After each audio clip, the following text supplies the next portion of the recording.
It was just supposed to be a simple drive to the airport, but everything felt wrong the moment I pulled into the driveway. The sun hadn't even fully risen yet, but my stomach already churned.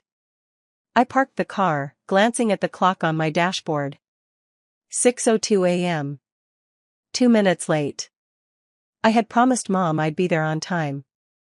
I always did. I stepped out of the car, eyes scanning the porch, waiting for my parents. The door creaked open, and there they were, just as I had expected. But then I saw her, my sister, Kate. My chest tightened. She was walking down the stairs with a suitcase of her own. What the hell? I froze for a moment, trying to make sense of what was happening. The plan was simple. We'd all been talking about it for months. This was supposed to be my trip, the one I had planned for years, to reward myself and my family for all the sacrifices I'd made. Flights, 5-star hotels, guided tours, exclusive experiences.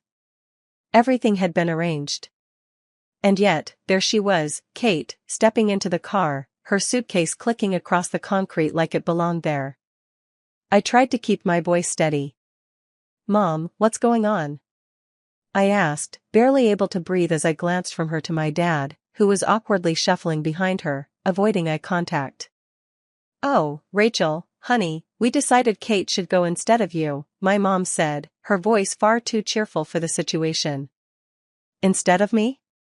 My heart hammered in my chest. My jaw clenched, and I fought to stop my hands from shaking. "Mom, I've been planning this trip for months." "Oh, I know, sweetie," she cut me off with a dismissive wave, "but Kate really needs it right now. She's been so stressed out, and, well, you've been working so hard. You deserve a break too, but you can take another trip later." I couldn't believe what I was hearing. My entire body went numb. My hands were still gripping the handle of the car, but I didn't even register the pressure. Kate didn't even have the decency to look guilty. She just gave me a tight smile, shifting her weight onto one hip, her smug expression burning into my chest. "Thanks for understanding, sis," she said, her voice dripping with fake sweetness. I stared at them, my own family. How could they be so cruel? I had given everything to make this trip perfect, and they just threw it all away. Are you serious right now?" I asked, my voice trembling, but I couldn't stop it. Mom didn't flinch. "Rachel, don't make this a big deal. Kate really needs this. She hasn't had a break in so long." I looked from my mother's face to Kate's, who still wasn't even pretending to care. This was the moment I knew for sure. I wasn't just ignored. I was nothing to them. The trip wasn't about me, it was never about me. I took a deep breath, forcing a smile that felt like it was going to crack my face in half. "Fine. Whatever. Let's just go, then," I said flatly, opening the trunk of the car with the same coldness I felt inside. I drove them to the airport. My hands gripped the wheel so tight that my knuckles turned white. The whole drive was suffocatingly quiet except for Kate's incessant chatter. "Oh my God, Mom, did you see that TikTok about Paris? I can't wait to go shopping there," Kate said, her voice high and filled with excitement. "Do you think we'll have time for that, or will the tours take up the whole day?" I just stared ahead, forcing myself not to speak, not to lash out. At one point, Dad cleared his throat from the back seat. "Thank you for driving us, Rachel. I know this probably feels a little unusual." "Unusual?" That's what he said. "Unusual." I turned my head slightly to glance at him in the rearview mirror, my voice icy as I responded, "Unusual? That's an interesting way to put it, Dad." He didn't respond, his eyes darting to the side, probably wishing he hadn't said anything at all. I couldn't help but feel the sting of his silence. This wasn't just some unusual moment. This was the culmination of years of being dismissed, ignored, and pushed aside. As we pulled up to the airport drop-off, my patience was hanging by a thread. I helped unload their luggage, my movements mechanical. My mother gave me a hug, as if nothing had happened. "Thank you for understanding, sweetheart," she said, her voice too sweet, as though she hadn't just crushed me. Sure, Mom, I replied, my voice hollow. Kate turned to me with a beaming smile. Thanks, Rachel. You're the best. The words hit me like a slap to the face. I watched them walk away, disappearing into the terminal, and for the first time in my life, I felt completely invisible. I stood there for what felt like hours, the silence of the parking lot drowning out everything. When I finally got back in the car, I didn't even bother starting it. I was done. The trip wasn't mine anymore. Neither were they. I drove home, my heart still racing with anger, my mind spinning with all the things I wanted to say. But I knew it didn't matter anymore. The damage was done. And now, it was my turn to take back control. I drove home in a daze, the wheels of the car humming beneath me, but my mind was still back at the airport. I couldn't shake the images of my mom, smiling so brightly as she waved goodbye to me, and Kate, so smug, so entitled, as if this was all just another thing handed to her. The whole situation felt surreal. I couldn't understand how they'd done it, how they'd taken everything I had worked for and tossed it aside as if it meant nothing. The house felt emptier than usual when I walked in, the silence almost suffocating. The bags I had packed for myself sat on the couch, neatly folded, ready for a trip that no longer existed. I stood there for a moment, staring at the suitcase, and then, without even thinking, I grabbed my laptop and sat down at the kitchen table. I needed to do something. Something for me. I opened up the booking site where I'd reserved the hotels, the tours, the flights, everything, and began the process of canceling it all. Every single reservation. One by one, I hit the cancel button, watching as the confirmations piled up in my inbox, each one a small victory in the sea of frustration that had been building up for years. My hand shook slightly as I typed in the cancellations, but there was a strange satisfaction in the finality of it all. They wanted to take Kate instead of me? Fine. But they weren't going to enjoy my trip. Not without consequences. They wanted to break my heart, make me feel like I didn't matter. Well, I wasn't going to make it easy for them to pretend like nothing had happened. As I hit the final cancel button, I closed the laptop and sat back, breathing deeply. The anger that had been simmering inside me for years, all the times I'd been overlooked, all the times my efforts had gone unrecognized, was finally starting to settle. It wasn't gone, not yet, but for the first time in a long time, I didn't feel helpless. I wasn't the one who had to clean up after everyone else's mess anymore. I had finally done something for myself. The sound of my phone ringing broke through the quiet, and I glanced down at the screen. It was my mom. My heart skipped a beat, and a small, bitter laugh escaped my lips. Of course, she was calling. Of course, they would try to get me to fix this. I didn't answer. The phone rang again, and then again, and again. I let it ring, my finger hovering over the screen, but I couldn't bring myself to pick it up. I didn't owe them anything. Not anymore. After the fourth call, my phone buzzed with a new message. I opened it, and the words hit me like a punch to the gut: the hotel won't let us check in. The reservation is missing. Call me immediately. I read the message twice, and a twisted sense of satisfaction bloomed inside me. They were stranded. My perfectly planned trip was falling apart in their hands. My chest tightened with the feeling, but this time it wasn't anger, it was something else. Something that felt like victory. But they didn't know what I had done. They didn't know that the luxury they thought they were getting wasn't theirs anymore. They were going to have to deal with the consequences, just like I had been forced to deal with theirs. The weight of years of being taken for granted, of being the one who always picked up the pieces, finally felt like it was shifting. For the first time, I wasn't the fixer. I was the one walking away. And damn, it felt good. I let the phone buzz again, but I didn't move. The silence that followed the last call was so sweet I could taste it. The weight on my chest, the tightness in my throat, began to loosen, just a little. Maybe, just maybe, I had made the right decision. The next morning, the calls started again, more frequent, more desperate. I ignored them, spending the day in a haze of self-satisfaction and disbelief. It was hard to believe what I had just done. I had been the one who always folded, always stepped in to make things right, even when it hurt. But now? Now I was standing my ground. By the evening, the curiosity gnawed at me. I couldn't help it. I needed to see what they were saying. I opened my phone and checked the missed messages. There were dozens of them, each one more frantic than the last. From my mom, "Rachel, this isn't funny. We're stuck here. The hotel can't find our reservation. Call me back." From Kate, "This is ridiculous, Rachel. Why are you doing this? You need to fix it. Now." And from my dad, "We need to talk. This isn't like you." I let out a bitter laugh and set the phone down. So now they wanted to talk?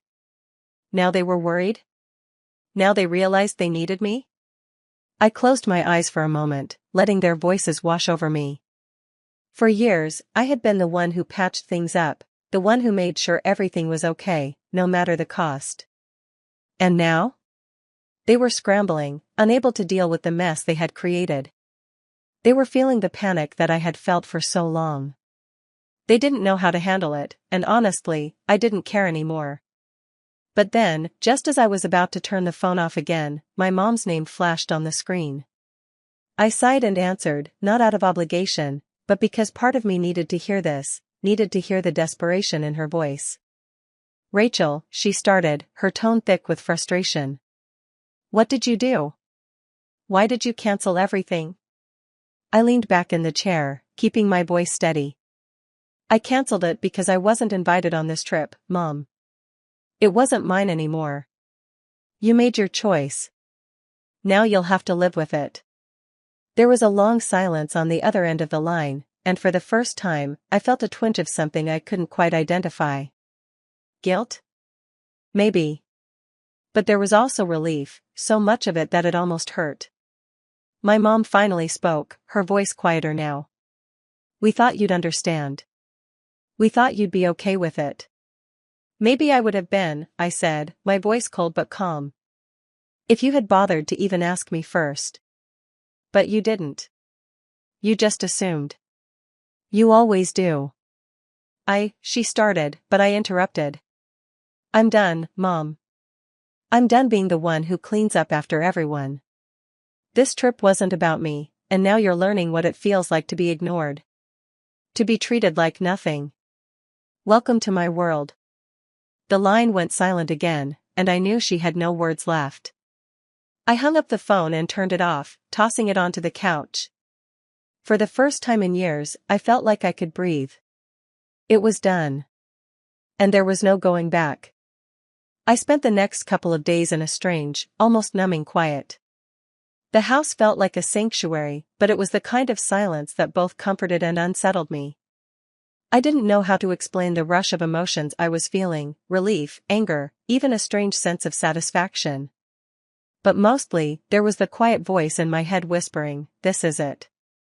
This is where you stand your ground. No more backing down." It wasn't long before my phone started ringing again. This time, it wasn't just my mom. It was a mix of calls from both of them, my dad, my mom, Kate, and the relentless barrage of texts. I glanced at my phone and couldn't help but feel a pang of frustration as I saw their names flashing across the screen. Part of me wanted to pick up and scream, to finally say all the things I'd kept bottled up for so long. But I didn't. I didn't owe them that anymore. The phone buzzed once more, and without hesitation, I turned it off, tossing it on the couch.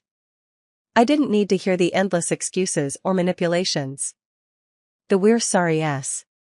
The "we didn't mean to hurt you" s. They'd been saying that for years. It was always the same, they took, and I gave. They never stopped to consider what it was doing to me until it was too late. But not this time.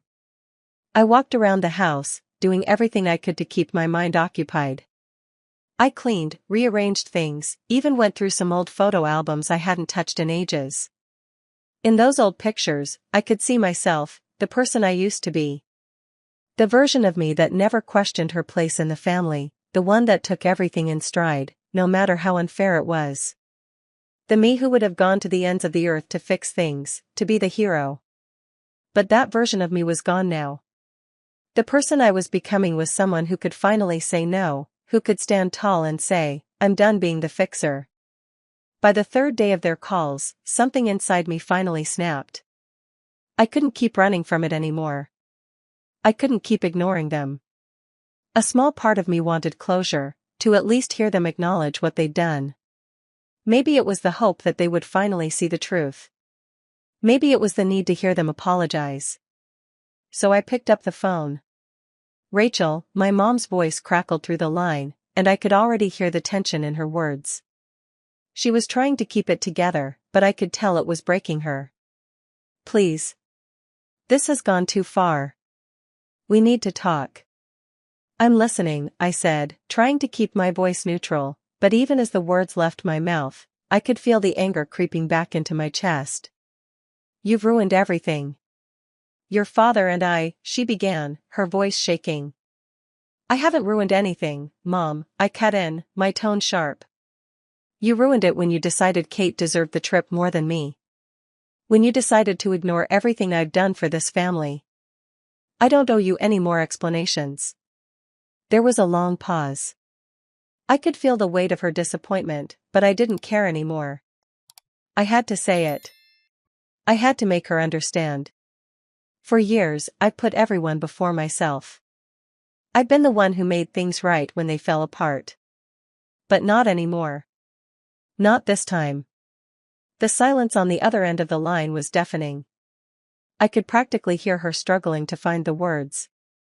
Finally, my dad's voice joined in. "Rachel, please. Your mom's upset. So is Kate. They're both crying." I could feel the mockery slip through my words, but I couldn't help it. "And I'm supposed to feel sorry for them? After everything? After how many times I've sacrificed for you? No, Dad. I'm not cleaning up this mess anymore." A sharp breath from my father told me all I needed to know. He didn't understand. They never did. "I don't care if they're upset," I continued, my voice steady now. "For once, I'm putting myself first. It's about damn time." Another pause. The phone was quiet for what felt like an eternity, and I could hear their muffled voices arguing in the background. I leaned back against the couch, my heart pounding in my chest. Part of me wanted to hang up right then, to let them stew in their guilt, to make them feel what I had felt all these years. But I didn't. Instead, I just listened. And in that moment, I realized something. I didn't need their approval anymore. I didn't need them to understand. "I've already made up my mind," I said finally, my voice cold, but there was a strength in it that I hadn't heard before. "And if you want to talk about this again, it'll be on my terms. Not yours." I hung up the phone, and for the first time in years, I felt something close to freedom. I didn't have to apologize for taking control of my life. I didn't have to be the one who fixed everything. I had been walking around for so long, suffocating under the weight of other people's expectations, that I'd forgotten what it felt like to live for myself. To do what I wanted. To be the one who made the choices. The silence that followed was thick with finality. I felt like I could finally breathe. It wasn't easy, but it was right. I was done being the family's fixer. I was done being invisible.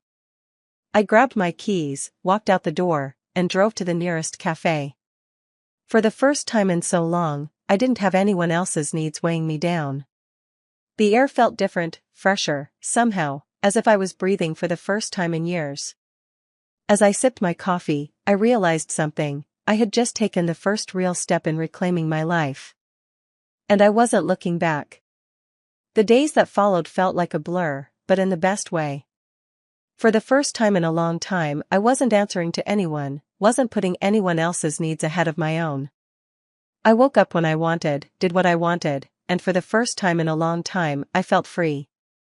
I had the house to myself, a rare occurrence, and it was like the weight I had carried for years had been lifted off my shoulders. It was strange at first, this feeling of freedom. I kept expecting the phone to ring, expecting to hear my mom's voice, pleading for me to fix things, to come back into the fold, to make everything right again. But each day that passed, the calls and texts became less frequent, and I realized something important: I didn't need to be there to make things right. I didn't need to be the one to fix everything for them anymore. On the 5th day after I'd made the call, I woke up with a decision in my mind. I had already been thinking about it, but now it felt right. I wasn't just going to sit around feeling sorry for myself, wondering if I'd done the right thing. I was going to move forward. I was going to take control of my life. I walked over to my laptop, opened up a search engine, and typed in the words I had been toying with for days: solo travel ideas. I'd never traveled alone before. Sure, I'd gone on family vacations, and I'd taken a few weekend trips with friends, but the idea of going somewhere completely by myself, without having to consider anyone else's needs, felt liberating. I wanted to experience a place on my own terms, without anyone's opinions or plans clouding my thoughts. And it wasn't just about the trip. It was about me, doing something for me, choosing my own path. As I browsed through options, I found myself drawn to Italy, Rome, Florence, Venice. The history, the culture, the art. The idea of walking through ancient streets, savoring fresh pasta in small cafes, and simply being alone, felt like exactly what I needed. I clicked through a few sites, made a few bookings, and before I knew it, I had a plane ticket, hotel reservations, and a sense of purpose I hadn't felt in years. The planning felt strange, but exhilarating. I wasn't doing this for anyone but myself. And I didn't have to explain it to anyone either. There was no guilt, no need for approval. I was choosing this. I was choosing me. I could already feel the shift in my spirit, the weight that had burdened me for so long lifting, piece by piece. The day of my departure came faster than I expected. As I packed my bag, I noticed something in the corner of my closet, the suitcase I had packed for the family trip, now gathering dust. I had never actually unpacked it, and now it felt like a relic of someone I used to be. I moved it aside, the old version of me slipping further away with every passing moment. The flight was a blur of excitement and nerves. For the first time, I wasn't trying to make sure anyone else was comfortable, wasn't worrying about how my actions would affect someone else. I was just me. On the plane, I let the realization settle in: I was doing something for myself. I wasn't answering to anyone. I wasn't living for anyone else's approval. This was my moment. When I landed in Rome, I felt a rush of energy that made my heart race. The city sprawled out in front of me, ancient and beautiful, bustling with life. I had no itinerary, no set plans. I had no one to accommodate, no expectations to meet. I simply wandered, following the winding streets, stopping in little shops, drinking espresso in sun-drenched piazzas. I let myself be consumed by the sights, sounds, and smells, feeling more alive than I had in years. There was something profoundly liberating about being alone in a city like this. No one asking questions, no one needing anything from me. I could sit for hours, watching people pass by, savoring every bite of pizza, strolling through museums and ruins, all on my own time. It wasn't just the freedom of traveling alone that I cherished, it was the freedom of being alone with my thoughts, with myself. There was no pressure to be anything but who I was. I wasn't the responsible one. I wasn't the one who always made everything work. I was just Rachel, and for the first time, I liked who that person was. I liked being her. By the time I reached Florence, the sense of self-assurance had settled deep inside me. I was no longer concerned with the phone calls or the guilt trips from home. This was my life. This was my choice. I was finally living for me. One night, as I sat on the steps of the Piazza del Duomo, watching the sunset cast a golden glow over the city, I realized something profound: I had been living my life in the shadows of other people's expectations. For so long, I had been trying to fix things, to earn love and approval, to make everyone else happy. But now, in this moment, I understood: I didn't need to fix anything. I didn't need to be anyone's fixer. I just needed to be myself. And that was enough. I took out my journal that night, writing down my thoughts and dreams, not for anyone else's approval, but for my own. The list started small: learn a new language, start a small business, visit more countries, but as I wrote, the possibilities seemed endless. By the time I left Italy and headed back home, the woman I was had changed. I wasn't the same person who had dropped her family off at the airport days earlier. I had found something important: freedom. I had learned to let go, to stop trying to meet everyone else's needs at the expense of my own. And as I boarded my flight back to the US, I realized this was just the beginning. The world was wide open, and I was finally ready to walk through it on my own terms. When I landed back home, I felt a strange mix of emotions: contentment, peace, and, surprisingly, a little bit of uncertainty. I had been gone for a week, but in that time, so much had changed within me. I wasn't the person who had left. I had learned something invaluable in Italy: that my happiness wasn't dependent on anyone else's approval, and that I didn't have to live my life meeting other people's expectations. I was free. But as soon as I stepped off the plane, reality hit. My phone buzzed, and I immediately knew it was from my mom. I had been dreading this moment. I had turned my phone off during the flight, refusing to let guilt seep back in. But now, it was time. Time to face the consequences of my decisions. I pulled the phone from my pocket, hesitated for just a second, then opened the messages. They weren't a surprise. My mom's texts were frantic, pleading. "We need to talk, Rachel. This has gone too far. Your father and I are upset. Please call me." The tone was familiar, the guilt dripping from every word. But this time, I didn't feel the need to pick up right away. Instead, I took a deep breath and set the phone down on the kitchen counter. I had spent too many years chasing their approval, bending over backward to keep the peace, to keep everything right. Not anymore. I spent the next couple of days adjusting back to reality.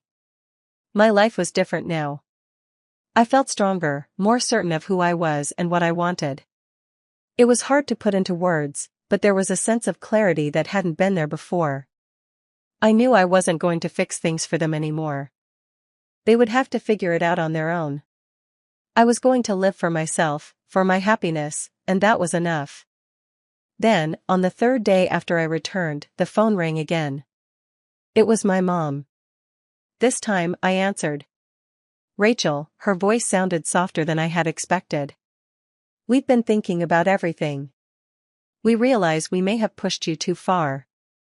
Your father and I, we're sorry." There it was, the apology.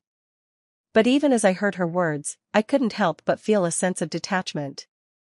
It wasn't enough anymore. She had no idea what it had cost me to get here. "I appreciate you saying that," I replied, my voice steady, "but it's not just about the trip.